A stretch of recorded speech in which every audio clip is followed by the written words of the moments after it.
Добро пожаловать на наш канал, и сегодня поговорим о потрясающих портретах и удивительной жизни, в которой нашлось место настоящему чуду. Николай Фешин. Николай Фешин – русский американский художник, писавший потрясающие картины в стиле модерна и импрессионизма, чья удивительная судьба не менее интересна, чем его работы. Его можно назвать настоящим счастливчиком, словно бы некий ангел-хранитель неустанно заботился о художнике на протяжении всей его жизни. Началось все с детства.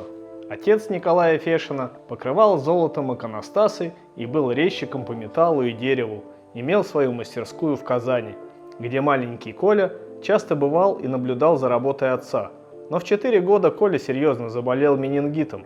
Приехавший доктор заявил, что жить мальчику осталось недолго, а даже если и выживет, то навсегда останется идиотом, и посоветовал молиться, надеясь на чудо.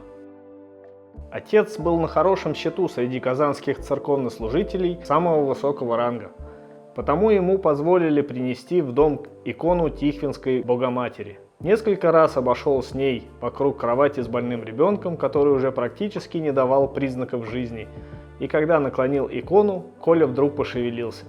С тех пор потихоньку он стал выздоравливать. И, к счастью, все обошлось без последствий. Правда, Николай был человеком замкнутым и не очень-то любил сходиться с людьми. Но сложно сказать, это свойство его характера или последствия перенесенной в детстве болезни. И рисовать он стал после того случая, словно бы икона передала ему и частичку некого божественного таланта.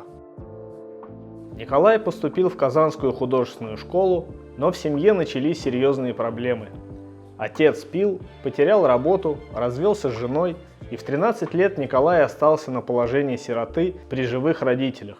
Денег катастрофически не хватало, лишь незначительная помощь тетки помогла как-то свести концы с концами.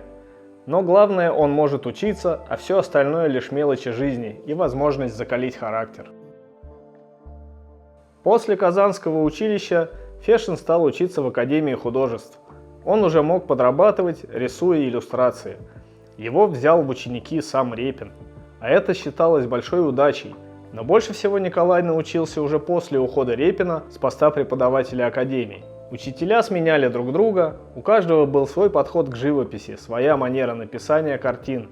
А Фешин старательно все изучал и пытался вывести свой стиль, новаторский, ни на что не похожий, писать не как уходящие в прошлое передвижники, а по-настоящему, исходя из требований начала 20 века. Его картина «Капустница» произвел фурор. Фешина наградили золотой медалью и разрешили поехать за казенный счет в Италию и Францию. Он попытался бы учиться у кого-то в Париже, но 13 лет учебы в России – это слишком много. Фешин понял, что больше не осилит. Когда вернулся, работал преподавателем в Казани. В итоге старое училище, где в 13 лет Фешин впервые начал постигать азы живописи, смело можно считать чисто фешинским. Учащиеся его боготворили и старались во всем подражать, тем более, что он был единственным стоящим художником в округе. А еще он писал картины, которые выставлялись на крупнейших европейских выставках, например, «Дама в лиловом». Заслуженно была наградой золотой медалью. Постепенно его работы появлялись и в Америке. Там узнали о новом русском талантливом художнике, и те знакомства с американскими галеристами сыграли в судьбе Фешина ключевую роль. В 32 года он женился на Александре Белькевич, часто писал ее портреты и, наконец, купил собственный дом под Казанью. Это после 19 лет жизни по съемным углам. Там супруги надеялись пережить общественные потрясения, хотя это не всегда удавалось.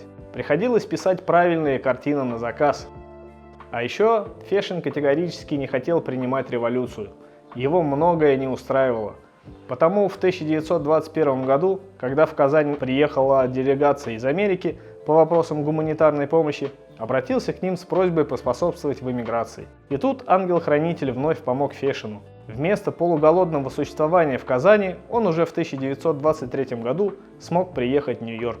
Там он и творил всю оставшуюся жизнь, получил заслуженное признание, написал множество замечательных картин, в том числе и в стиле ню, путешествовал и проживал поистине достойную жизнь, наглядно доказав, что то божественное чудо в детстве было совсем не зря.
Спасибо, что досмотрели видео до конца. Лайк и комментарий – отличный способ поддержать канал и автора.